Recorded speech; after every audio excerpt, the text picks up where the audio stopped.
closing numbers for Monday, July 27, 2026. The S&P 500 closed at 7,414. Right, which is functionally flat. I mean, Yeah. it swung about 0.3% lower intraday, but managed to finish slightly positive. Yeah, up just 0.03%, which is, about 2.2 points. But underneath that incredibly boring surface, we had a massively split tape today. Oh, absolutely. If you're just glancing at that S&P headline, you are completely missing the tectonic shift that just happened under the hood. Well, look at the Dow Jones Industrial Average. That was the undisputed big winner today. It added roughly 218 to 235 points. Closing up around 0.45% to 0.5% at 52,182. Right, but then, and this is where it gets crazy, you have the NASDAQ 100 going the exact opposite direction. Yeah, just bleeding out. It dropped a full 1%, closing around 28,059, dragged completely down by chip stocks. And meanwhile, you've got the 10-year Treasury yield dropping to 4.65% from late Friday's 4.69%. Exactly. So our mission for this deep dive is to break down this massive wave of earnings, the rapid geopolitical shifts, and, well, the heavy macro data dump that drove today's totally divided market. You are navigating a market that is pricing in a massive rotation, so let's move. We have to start with the bond yields. That drop in yields and the Dow's rise, they aren't happening in a vacuum. No, not at all. They are directly tied to this massive plunge in energy prices today. I mean, to understand why blue chip stocks caught a bid while the NASDAQ got crushed, you have to look squarely at the Middle East. Right, because the facts on the ground there have shifted dramatically. Over the weekend, the U.S. and Iran actually paused strikes for 3 straight nights. Which is huge. Yeah, and work has resumed on restarting negotiations to, hopefully end the conflict. But the interesting part is why this is happening now. Right, the logistical reality. Exactly. According to the administration, a key reason for the U.S. halting strikes is this growing concern about dwindling U.S. stockpiles of air defense weapons. It's a stark reality check. But the market, the market doesn't trade on military logistics. It trades on supply chain implications. Right. And the reaction was instantaneous. Brent crude plummeted over 5.5% today. I think early in the session, it was actually down like roughly 6.1%. It was, yeah. It sliced right back down into that $86.60 to $88.90 per barrel range. And the reason you should care about a 5.5% drop in Brent crude is all about the Strait of Hormuz. Exactly, the bottleneck. That choke point has been the primary driver causing global shipping costs and, frankly, your domestic gasoline prices to just surge. Right, so if the strikes pause, the assumption is traffic through the strait eases up, and that massive premium baked into oil prices just evaporates. But wait, when oil prices drop this sharply, it acts almost like a pressure valve releasing, right? Yes, it's essentially an immediate direct tax cut for consumers and corporations. It loosens financial conditions. Lower energy costs. Exactly. Lower energy costs directly lead to today's drop in Treasury yields because it just immediately eases those headline inflation fears. But I have to push back on that logic a bit. I mean, is the bond market actually reacting to a long-term easing of inflation? Or is this just a knee-jerk reaction to a 3-day pause? Well, that's the trillion-dollar question. Because the risk is definitely not off the table. The Iran-backed Houthi rebels literally just hit an oil refinery in Saudi Arabia today. And that is the exact nuance the market is wrestling with. Yeah. You have to separate crude oil from refined products. Right. If the refined product, the actual diesel and gasoline, is facing supply chain destruction because a refinery got hit, does the drop in unrefined crude even matter to you at the pump? It's a very fragile equilibrium.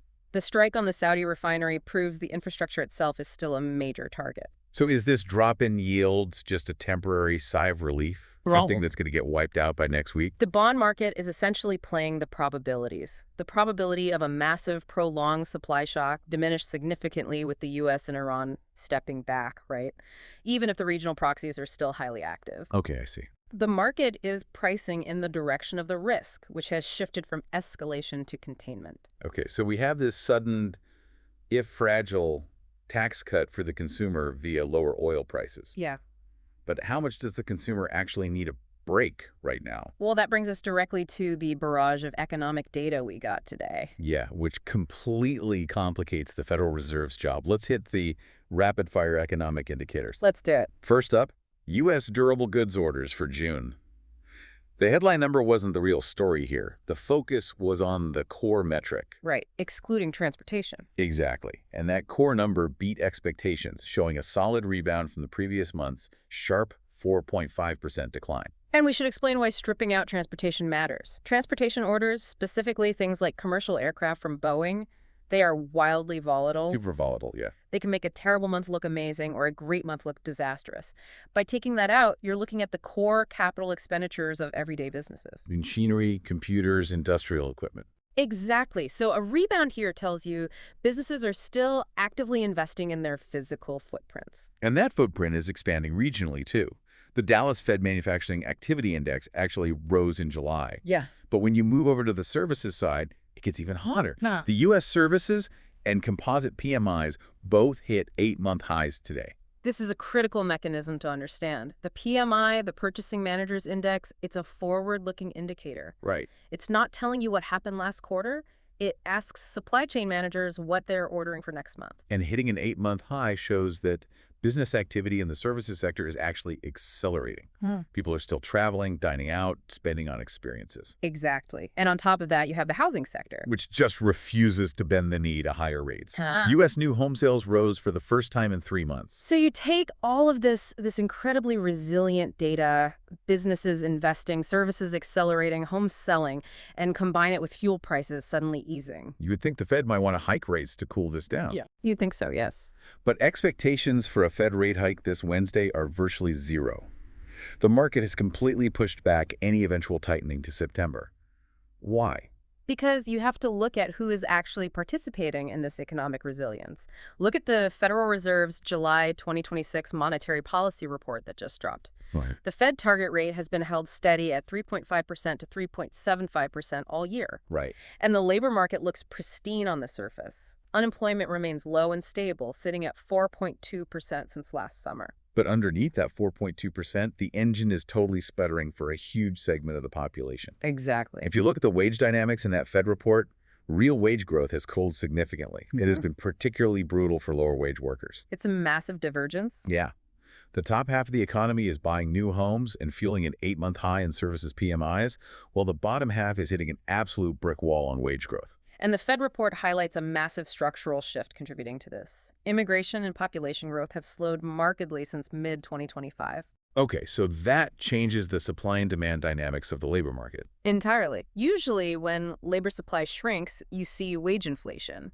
But we are seeing the exact opposite for the lower tier, because businesses are violently pushing back on costs. And on the inflation front, core PPC is sitting around 3.4%. Right. But the Fed explicitly noted this was driven recently by two highly specific non-monetary factors. Tariffs and oil. Exactly. Tariffs on U.S. goods imports and that Middle East energy spike we were just talking about. Yeah. So the Fed is looking at this and saying, look, hiking rates won't fix tariffs, and it certainly won't stop Houthi drones. Precisely. And let's talk about the plumbing of the financial system, because the Fed's balance sheet strategy is fully laid out in this July report. They officially ended balance sheet runoff back in December 2025. Right, and we should explain the mechanics there. Runoff, or quantitative tightening, is when the Fed lets the bonds it holds mature without reinvesting the proceeds. Effectively draining liquidity out of the financial system. Yes. So ending that runoff means they stopped draining the pool. And not only did they stop draining it, they actually stepped in to buy nearly $250 billion in Treasury bills just to maintain ample reserves. Total assets for the Fed now sit at $6.7 trillion. They are managing liquidity incredibly carefully to prevent any sudden seizures in the banking sector. But you know what's truly fascinating about this July report? It's how much the Fed is preparing for entirely new structural paradigms. To task forces. Yeah, they announced brand new task forces today. They are actively studying the impact of generative AI on employment, reviewing their balance sheet policy, and reevaluating their communication strategy. It's a huge shift in focus for them. Okay, I'm going to be the cynic here for a second. Yeah. When a government entity announces a task force to study communications and AI, isn't that just bureaucratic stalling? It sounds like it, sure. I mean, they have inflation sticky 3.4%, housing is heating back up, and they're forming task forces. It is so easy to dismiss it as bureaucratic bloat, I get that. But think about their mandate. If generative AI starts displacing white-collar jobs at a rate of, say, 5% a year, their traditional economic models for maximum employment completely break down. Wow, yeah. The Fed realizes their current dashboard might be completely obsolete for the economy we are entering in 2027. That is a fair point. But there's a much more immediate reason they are holding steady this week, And you have to look across the borders to see it. The international headwinds. Right. We have strong domestic PMIs, sure, but the global growth picture is highly subdued. We are seeing a sharp contraction in Mexico's economic activity right now. An entirely stagnant activity in Canada. Exactly. When you factor in those international drags alongside the U.S. sectoral tariffs that are actively weighing on global manufacturing, the Fed is essentially boxed in. Domestic resilience, but international fragility. It gives them every reason in the world to sit on their hands this Wednesday. So if the Fed is officially sidelined, the market's attention pivots entirely to the only thing that actually matters this week. The earnings wave. The massive earnings wave. And when we say massive, you're looking at nearly 20% of the S&P 500's total weight reporting in the next few days. It is absolutely the defining week of the quarter. Microsoft and Meta report on Wednesday. And Apple and Amazon follow up on Thursday. But the psychology heading into these prints has completely, almost violently shifted from where we were even 6 months ago. Right. We're officially in the show me the money phase of the AI boom. Yep. For the last 2 years, just mentioning AI on an earnings call got your stock at 10% premium. Investors were cheering on these limitless CapEx or capital expenditure budgets. Not anymore. No, the new mantra on Wall Street today is more is no longer more. The market is actually starting to heavily penalize aggressive spending if it doesn't come with a clear mathematical line of sight to near-term revenue. Investors are demanding to see the actual returns on these massive data centers. Let's put some numbers to that spending, because it is staggering. It really is. Meta is expected to spend between $125 billion and $145 billion in 2026 alone, just on CapEx. And Microsoft is looking at around $190 billion for the calendar year. To put that in perspective, Microsoft is spending more on capital expenditures in 1 year than the entire GDP of many small countries. Yeah, it's wild. But you have to look at the mechanics of how they are trying to monetize that spend because their strategies are fundamentally different. Right. Microsoft is monetizing AI directly. It's a straight transaction. They sell Azure Cloud computing capacity and Copilot software subscriptions straight to enterprises. You pay them a monthly fee, you get the AI tool, it's highly visible revenue. But Meta, on the other hand, is monetizing indirectly. Right. They aren't selling you an AI subscription. No, they're using AI in the background to drive better ad targeting algorithms and keep your user engagement higher on Facebook and Instagram just so they can show you more ads. But here's where Meta is pivoting, and it's making the market nervous. They are currently exploring a totally new avenue, literally renting out their spare AI compute capacity to outside customers. Because they overbought GPUs, and now they want to lease them out. I mean, this is like a family buying a 12-bedroom mega mansion they can't quite afford on their salary and suddenly deciding they were going to pivot to running a massive Airbnb operation just to cover the mortgage. Exactly. It is a completely unproven business model for them. And that is the exact risk the market is pricing in right now. Rent and compute is a shift toward an infrastructure, cloud-like revenue model for Meta. Going right up against Amazon Web Services and Microsoft Azure. Exactly. And Meta does not have an entrenched enterprise ecosystem like those two do. So let me ask you this. Are these hyperscalers essentially laying down a 10-lane superhighway before the cars have even been manufactured? Yes. Is the market right to be nervous that they are building capacity for an enterprise demand that might take 5 years to actually materialize? The market is absolutely right to be nervous. If you are holding these stocks in your portfolio, you have to look past the top-line revenue growth this week. You have to ruthlessly watch free cash flow. Free cash flow and operating margins. You need to see whether cost inflation, meaning the skyrocketing price of these advanced chips, and the unbelievable amount of electricity needed to run these data centers is actually outpacing the rate of cloud adoption by their customers. Which brings us to the most explosive part of today's market action. The chip makers. You cannot talk about Microsoft and Meta burning through hundreds of billions in CapEx without looking at the companies cashing those exact checks. And today, they took an absolute bloodbath. The semiconductor shakeup was the defining narrative of the tape today, and it's the exact reason the Nasdaq fell 1%. The damage started right at the very top. NVIDIA dropped 4.5% today, closing at $196.60. Right. And what is vital for you to understand is that the catalyst for this drop wasn't a bad earnings report. It wasn't a downgrade from a bank. No. It was a pair of deal announcements that severely spooked the institutional market. Because on the surface, the first announcement sounded incredibly bullish. NVIDIA announced a staggering $500 billion AI memory chip supply deal with South Korea's SK Hynix. Which guarantees their supply chain for years, right? Sounds great. But the second announcement was the poison pill.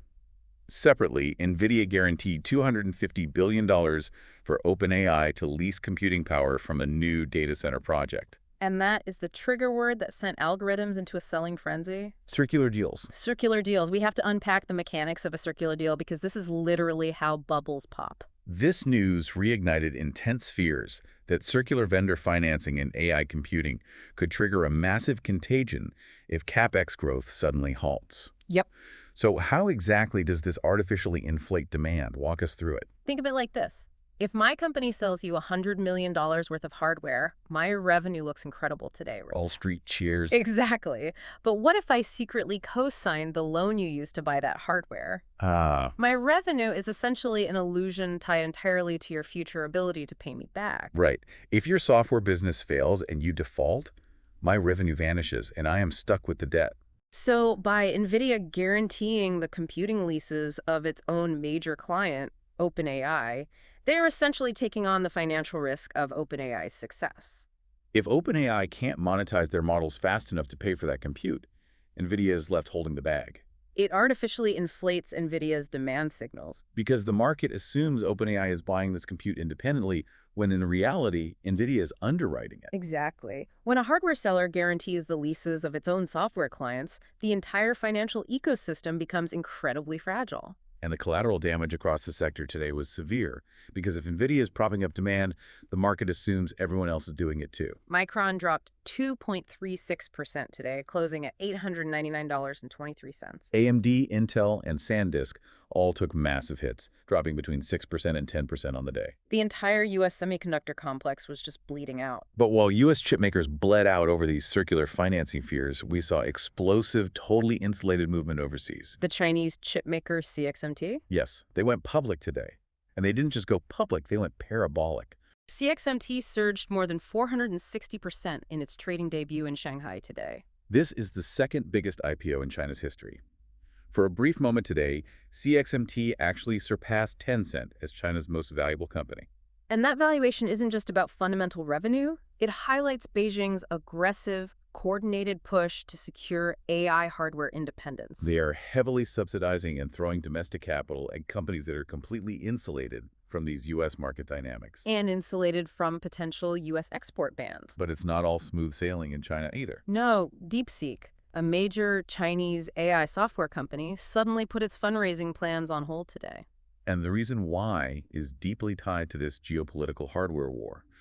Reports suggest the founder is highly frustrated over unverified Chinese media posts. Posts claiming the company has a heavy reliance on NVIDIA hardware. Which tells you everything you need to know about the current geopolitical climate, right? Exactly. If a Chinese firm is perceived as being reliant on U.S. technology, specifically NVIDIA chips that could be sanctioned or cut off at any moment by Washington, it becomes a massive liability. Domestic capital in China just won't touch you if they think your compute could be turned off overnight.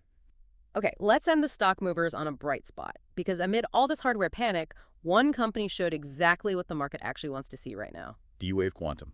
They jumped 7.4% today. And the catalyst wasn't some vague promise about future capabilities. No, they announced a major, tangible partnership with AT&T to use quantum computing to spot network outages quicker and improve grid reliability. It is a prime example of investors rewarding immediate, practical enterprise applications. They don't want to hear about artificial general intelligence in 2030.